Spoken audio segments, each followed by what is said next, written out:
এই তুই এটা কি করছিস রে? এ কি দাদু তুমি? লেওড়া চোদা, তুই বিড়ি খাচ্ছিস? এমা আমি নাচছি কোথায়? আমি তো এখানে বসে হাওয়া খাচ্ছি দাদু। হ্যাঁ, বালের বালে আমি দেখেছি তুমি কি বালের হাওয়া খাচ্ছিলে, আমি দেখে ফেলেছি। চোদনা ফাটা কোথায় রে? ফাটাকে দেখেছিস? গার মেরেছিস? এইসব তুমি কি উল্টো পাল্টা কথা বলছো দাদু? আমি কেন গার মারবো? নে রে, এই ভোদা তো আবার কানেও শোনে না। বাড়া, এবার ফাটাকে কোথায় খুঁজি?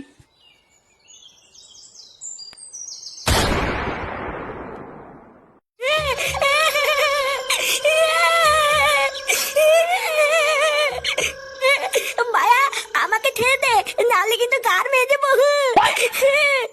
চুপ চুপ বাড়া। সেই থেকে ভোদা কানের মাথার গাল মেরে দিল। লেউড়া আরেকবার আওয়াজ করে দেখ, গাড়ে দানা পুড়ে দেবো। তুই ভাই, তুমি আমার গায়ে দানা পড়ে দিবা আর আমি চুপচাপ বসে থাকবো নাকি? কার মারা, নাহলে কিন্তু ছাতা ভেঙে দেবো শান্তির তেলে। না, এই বালডারে নিয়ে কি করি এবার? এ কি হইছে রে পটলা? আরে দেখো না গুরু, মালটা পুরো কানের পুঙ্গা মেরে ছেড়ে দিচ্ছে। কোন সময় ভোদা একটা কিল মেরে দেবো, ছটপটি মরে যাবে। বোকাচুদা, আমাকে কি মারবি না? আয় আয় আয়। চুপ চুপ, সেগো মারি, চুপ কর। বাড়ার বালে এখনই পিটাই মেরে দেবানে। দাদু, ও দাদু, বাঁচাও দাদু।